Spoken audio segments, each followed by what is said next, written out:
Hey friends, welcome back to another episode of the Michigan Left. My name is Andrew George, and I am so happy to be able to host this show again for a fourth week in a row. And a lot of that is due to supporters like you.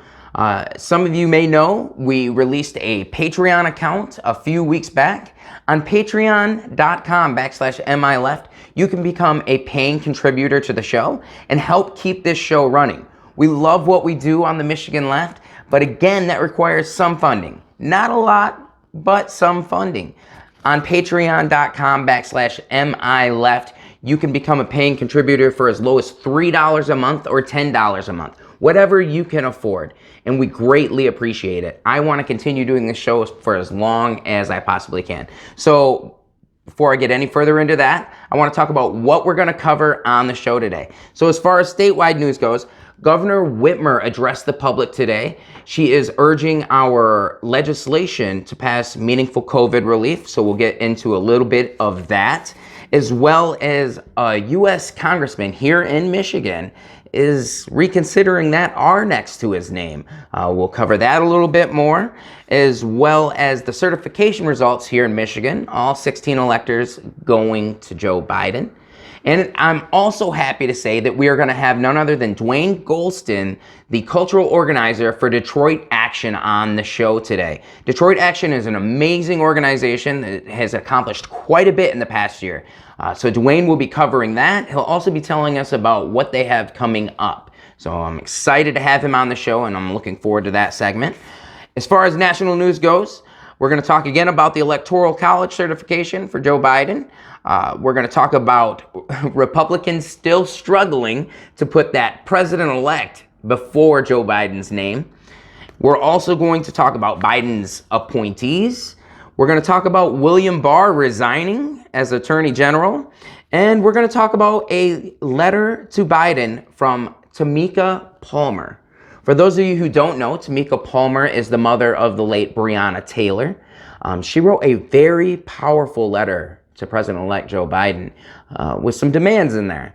And I'm happy to say that we're going to read off that letter later on in the show. It is impressive, again, and very powerful. And I hope that Joe Biden has read it or does read it. We're going to touch on a couple fun facts. I know we try to do that at the end of every episode, some fun issues, as well as our progressive highlight. So again, this is the Michigan Left. My name is Andrew George, and thanks again for joining us.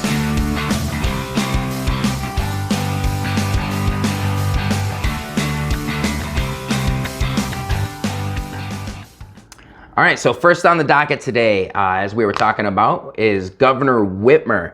She held a press conference today, and she urged legislation to pass COVID relief. In this COVID relief that she is urging the legislation to pass, she is looking for $100 million in relief to small businesses, which is great to hear, permanent extension of unemployment benefits to 26 weeks, as well as a bipartisan mask mandate. I'll be honest, I don't know how many Republicans are on board with that, but it is a bipartisan issue. So I'm really hopeful to see this pass. Now, to be realistic, we do have a Republican legislature, so things like this are hard to get passed. If I could quote the governor here, she says, "The need is acute and it's right now. And that's why I'm hopeful that the legislature will take action. We've been trying to get them to do that, and there is the possibility to get it done. But if it's not done this week, it's unlikely anything will happen until January."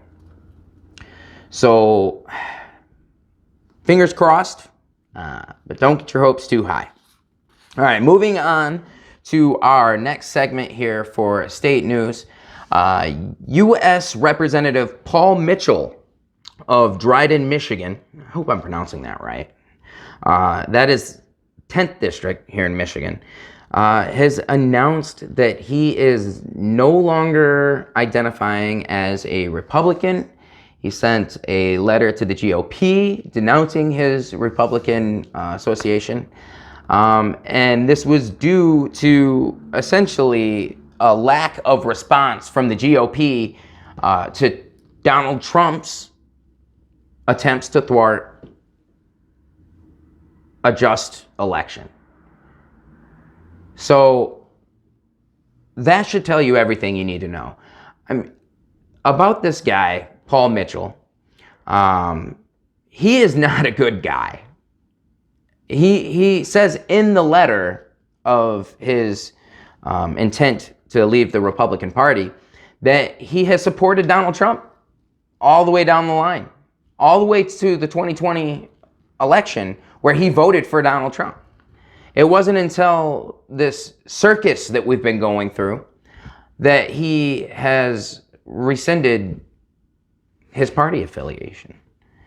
All right, so make no mistake, he's not a great guy, but that's how ugly this is getting. That's how ridiculous this is getting, is that Republicans are denouncing their affiliation this late, even after voting for Donald Trump in the 2020 election. So if Donald Trump is planning on running in 2024, I certainly hope he figures out a way to re-grab these Republicans. Well, I don't hope. Let me take that back. But that's his only chance. So it seems as though followers of Donald Trump and the normal Republicans, they're starting to become somewhat of a divide, a civil war within the Republican Party. So we'll see how that plays out, you know. I'm still almost certain that Donald Trump is going to announce his run for 2024 on Inauguration Day. But we'll see how many bridges he burns within the Republican Party in that time. He's like a ticking time bomb. So I don't think he's going to be much of a threat in 2024, but I think he'll try to run. So today's special guest, again, is Duane Gholston. He is a cultural organizer from the group Detroit Action. Detroit Action is an amazing organization. They are community-based, they are grassroots, and their aim is to lift up people of color. Their mission statement on their homepage here says, Detroit Action is a grassroots community-based organization building power for workers and Detroiters of color throughout our metro region. A consistent and deliberate attack on our institutions has made Detroit one of the most politically and economically marginalized communities in the country. We build power and transform our communities and fight back against policies that affect our most vulnerable communities. That is just amazing to me.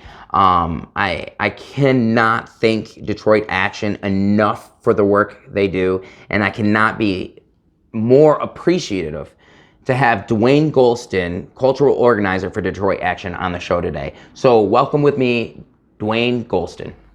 Thanks for joining us, Duane. How are you today? I'm doing all right. Thank you, Andrew, for having me. Absolutely, absolutely.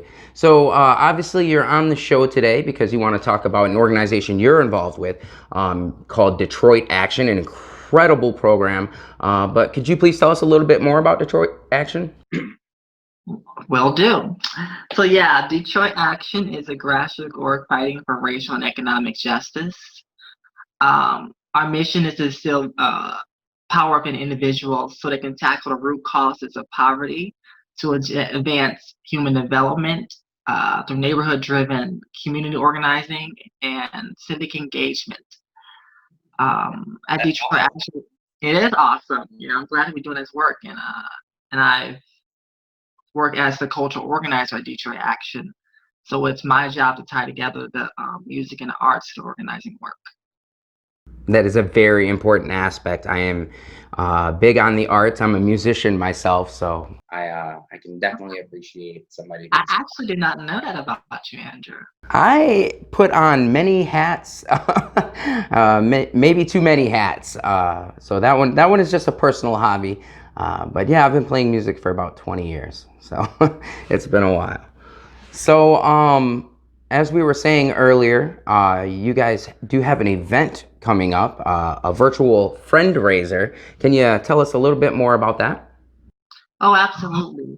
So yeah, on Thursday, December 17th, from 7 to 8:30, Detroit Action is going to be having our annual friend raiser. This is our first one that's going to be virtual, you know, because of the pandemic, we're not gathering. And what our fundraiser is an end of the year celebration to like wrap up all of our achievements this year and talk about ways we can go forward and encourage people to support us if they haven't already by becoming a member and donating to us on a monthly basis to keep the work going, and to give more if they feel like it, if they want to keep supporting the work. So it's like a wrap up for the end of the year. Absolutely. And I can't emphasize, with all the organizations, we were just talking about all the hats I tend to wear, with all the organizations I've been involved with, I cannot express to people how important grassroots funding is. So these types of events are so important to keep important, crucial programs running. So with that being said, you're wrapping up the end of the year, and you have some impressive stats for what Detroit Action has accomplished. Can you tell us a little bit more about that? Absolutely. So yeah, um, before I became the cultural organizer back in October, I just want to give a little bit of context. I was on the Canvas team, so I was with them. I was with Detroit Action since August of last year as a canvasser. So my job was to go out to the streets and door to doors with the team and fundraise and get people to sign up and come to our events. Uh, I became the manager for the one of the Canvas field managers earlier this year. Um, and so that's what I've been doing this whole pandemic, is working from home, making phone calls and sending out texts for like our primary in August. Uh, and then of course our general election here with the presidential election. And so what Detroit Action has been doing with just myself and then all the other canvassers and all the other volunteers we had as well, we hired a bunch of more people for this short time leading up to the general election, and we had a lot of volunteers as well. We've made over 900,000 phone calls, sent over 250,000 text messages, and it has got to the point where this year, I believe this election cycle was the first one where we had such a heavy emphasis on calling and reaching out to folks, because it's funny seeing all the memes on Facebook saying that I've never been harassed to vote so much in my life. Like, it is true. Like, thanks to orgs like us, we've been harassing people. We had to make sure they knew this election was coming, and hey, get out there and vote early. Go to the polls on the day of, whatever I do, but you gotta know what's happening. You're not gonna not know. You can't lie and say you didn't know the election was happening because of the work that we were doing at Detroit Action. So even though we did probably annoy a bunch of people, but you know what? It was for a good cause, and that's what we celebrated, because we did make a difference. Because it's up to us, aggressive, progressive orgs like us that helped defeat Donald Trump in the end. Got us over that line, that finish line. I absolutely agree with that. And I seen, I'm going to go a little off track here, but I seen that Senator Bernie Sanders recently brought up that point to President-elect Biden that, had it not been for the progressive organizers, he may not have won this election. So hopefully President-elect Biden, recognizes that and budges a little bit in our favor for some of the progressive ideals that, people like you and myself have been fighting for so long. So again, one more time, Duane, can you tell us when the event is and where to find it on the internet? Oh, for sure. So our annual fundraiser, our virtual fundraiser, is going to be on December 17th, which is Thursday, from 7 to 8:30 p.m. You can catch it on Facebook Live and on our Twitter page live. So just go to our Facebook, and just be there and you'll see it. Get on it, put it on, have it on the background, watch it, catch us talking in our presentation, and share the link as well. When you see us go live, share it to your own Facebook pages so your friends and family can see it. Absolutely, and we will include that link in the description of this video to make it a little easier for our current viewers to access that link. And then one last thing before I forget, Duane, excuse me. Who do you have? What keynote speaker do you have speaking? Oh yeah, so our keynote speaker is going to be Abdul El Said, former he ran for governor of Michigan a couple of years ago. Then we also have our co-host going to be local musician called Farillo Star. He's an R&B singer and rapper from Flint, and he's done some few events with us this year. He's really talented, and we keep asking him to come back because he's so good. So he'll be co-hosting and performing for us live as well. I'm really happy to hear that. Just saying, Abdul's a good friend of mine. He helped a lot on my last campaign, so I'm happy to see him still active, and I'm happy to see you guys working with him. Oh yeah, he's been a member of ours for a while. I remember running into him at Wayne State while we were canvassing. Oh, fantastic. Well, I want to thank you again, Duane, for coming on the show and for everything you do and Detroit Action does. It's going to require a lot of pieces coming together. We all do our own part in the revolution, and it's fair to say that Detroit Action and Duane Gholston, you guys are doing your part, and I'm also happy to say that you guys are our progressive highlight of the week. Congratulations. Thank you. You are very welcome. Thanks again, Duane, for coming on the show, and good luck with your fundraiser. You have my support. All right, so coming up, we are going to talk a little bit about national news. We're going to talk about the Electoral College and Joe Biden winning those electoral votes. We're going to talk about some of his new appointees. We're also going to talk about Bill Barr and that letter from Tamika Palmer, Breonna Taylor's mother. So don't go anywhere. We're going to go to a quick break, and we'll be right back.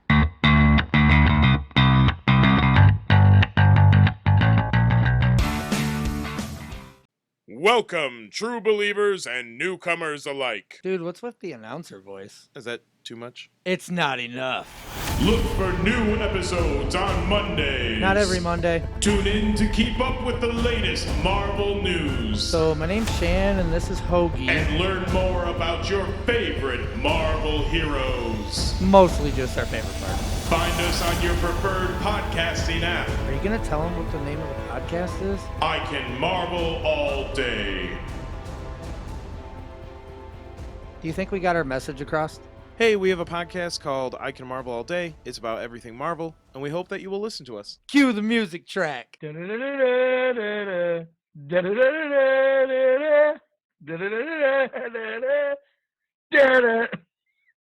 The Watershed Voice is a community-first and community-supported publication bringing multi-generational content to Three Rivers and St. Joseph County. The Voice is built on a homegrown collection of contributors and staffers and is a platform for local artists and writers.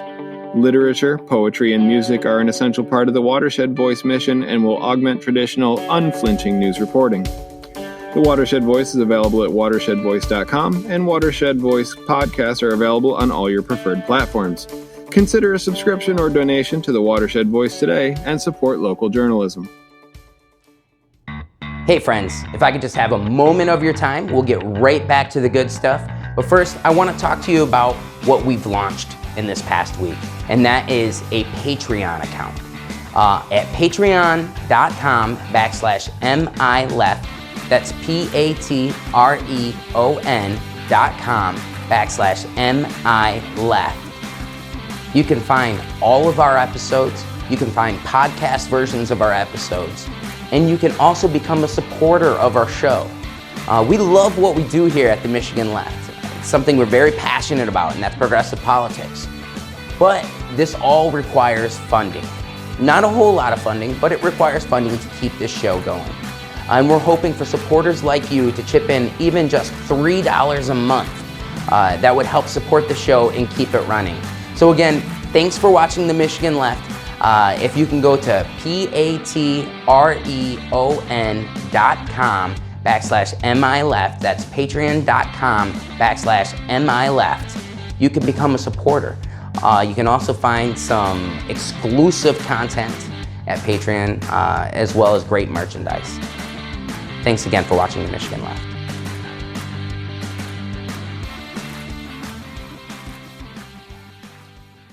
Welcome back to the Michigan Left. All right, we're going to jump right into the national news.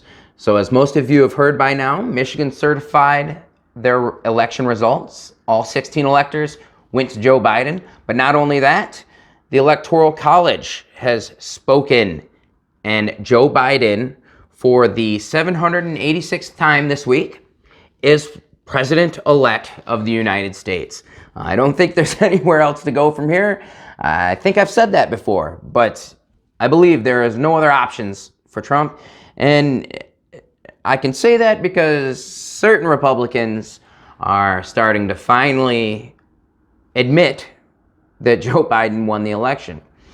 However, some Republicans are still struggling to even say President-elect Joe Biden, or even to say Joe Biden's name or won in the same sentence. So on BuzzFeed today, I was reading an article. They were wonderful enough to put a compilation of Republican tweets and quotes out that I'm happy to share with you today. Senator Tom Tillis of North Carolina, they got through the Electoral College, yes, subject to any pending lawsuits that could change it, but we're going through the standard process, and at this point in time, then again, you've got a couple more court cases that I expect to be settled, so pending that, yes.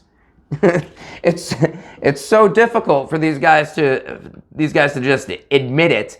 It's almost comical. And there's some of these that are back and forth. Senator Chuck Grassley of Iowa asked, "Is it time to acknowledge Biden as president-elect?" He responded, "I don't have to. The Constitution does." "And do you acknowledge him as president-elect?" "I follow the Constitution." Just say it. It's amazing to me, and I don't say this lightly by any means, but it seems like Republicans or certain conservatives, Trump supporters, have replaced God with Trump. Personally, I'm not religious. But, the Republican Party, from as long as I can remember, has always held on to their deep Christian values. But especially with this presidency, this administration, it honestly seems like they've replaced God with Trump. He's their idol. They idolize him. There was even Steve Carra from my district here, 59th district.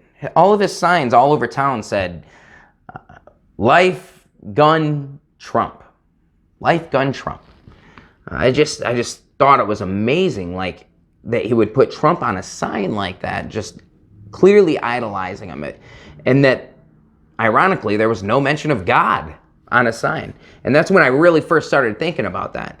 But that is the case these days. And this is even with our elected officials. They're idolizing Trump so much that they don't want to upset him by admitting that Joe Biden won. It's so dangerous, but I'm glad that the Electoral College spoke today. There is no ifs, ands, or buts about it. Joe Biden is the next president of the United States. Moving on, Biden has started making appointments, as most of you know, and most recently, Biden has chosen Pete Buttigieg as Secretary of Transportation. I'm not sure. I know that Pete Buttigieg was stomping for Joe Biden when he was campaigning against Trump after the primary. So I knew that they were working together somewhat. I got to admit, I'm a little surprised, though, that Joe Biden positioned Pete Buttigieg as Secretary of Transportation. I'm not sure personally, and I'm not going to dive too deep into it, but I know other people have expressed this too. I'm not sure what Pete Buttigieg's qualifications are for that role. It's said that he will be managing 55,000 employees. It's roughly half of the population of South Bend. Not something Pete Buttigieg is necessarily experienced in, but I hope to see great things. I'm glad to see an LGBTQ person appointed.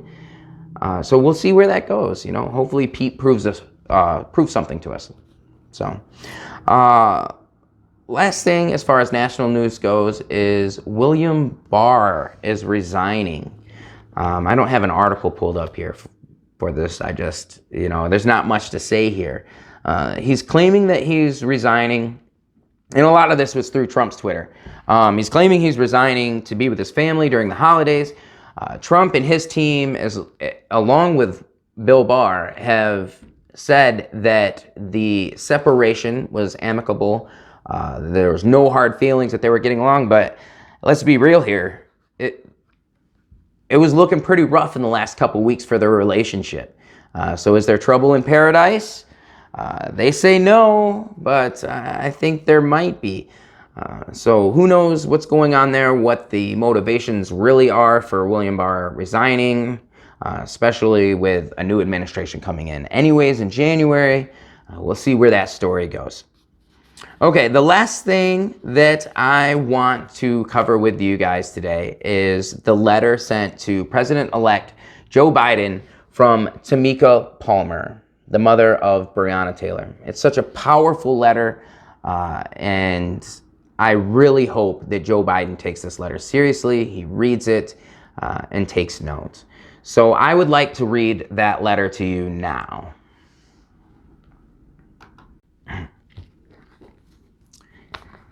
Dear President-elect Joe Biden, by now, most people in this country know my daughter, Breonna Taylor's name. Police barged into her home, unannounced, in the middle of the night, gunned her down, and killed her. Her murder sparked protests across America and inspired activists to demand accountability and policing across this nation. So far, we have seen none. Your campaign's stated commitment to prioritize police accountability prompted so many of us to vote this year. For many Americans, a vote for you was a vote for Breonna, Jacob Blake, Casey Goodson, and so many others who have been failed repeatedly by the criminal justice system under the current administration. These victims could not vote for you, so millions of us did so on their behalf. Now, we need you to fight for Breonna and for the other families that have joined the sad sisterhood and brotherhood of people who have lost loved ones to police violence. Actions speak louder than words.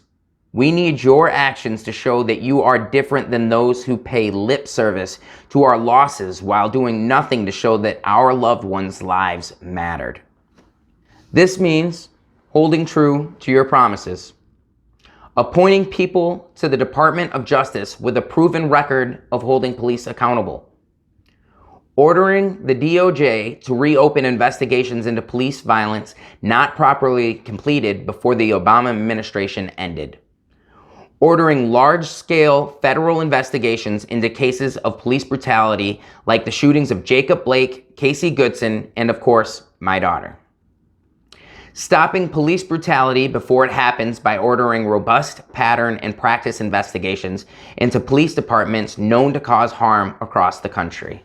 Earlier this year, you spoke with me and empathized with me as a grieving mother. You assured me that you were committed to justice for Breonna. That call inspired me and gave me hope during a very dark time. Nothing can bring back my daughter or the other individuals whose lives were senselessly harmed or lost to police violence. We can, however, honor their legacies by holding police accountable and bringing deep change to a truly unjust system. We fought for you. It is now your turn to fight for us. Tamika Palmer, Breonna Taylor's mother. Powerful, riveting, an amazing letter. There's not much I can say about that. It's just so powerful and so concise. She was very clear with what she wanted to see and still very compassionate and very diplomatic. There's no excuse for Joe Biden not to heed the words of Tamika Palmer. And I loved how she ended that with, "We fought for you. It is now your turn to fight for us." Because again, I obviously voted for Joe Biden. I supported Bernie Sanders in the primaries. And most of the people that I associate with supported Bernie Sanders or other progressives in the primaries and did not support Joe Biden. However, when it came down to the general election and it was Joe Biden versus Trump, we showed up. Not only did we show up and vote for Biden, but we canvassed. We called, we texted, we did everything we could. We knew as progressives that the right thing to do was get Joe Biden elected. Joe, it's your turn. Fight for us now. All right. I want to end on a little bit of a fun note after all of that. Here in Michigan, the prehistoric remains of a Native American was found on the shoreline of the Sleeping Bear Dunes. Not a whole lot to cover here. It's just very exciting. The remains were actually found in 2017. The person who discovered the remains actually took them and returned them back to the park. Now, what's really cool about this whole situation is how they are involving the Native American tribes. There's a whole long process, and it all has to do with, Native American burial grounds and rights, and they are reaching out. I have to give credit. They are reaching out to all of the Native American tribes and putting out word so that they can do the right thing. I just think it's awesome that this, something like this would happen. So that's pretty neat. So that is it for us. That is the Michigan Left. I hope you enjoyed the episode. Again, if you'd like to become a paying contributor, please go to patreon.com/MILeft. Even if it's just $3 a month, you can help keep this show running. I love what I do here, and I'd love to keep it going. So stick with me. Thanks again for watching the Michigan Left. We'll catch you next week on Wednesday.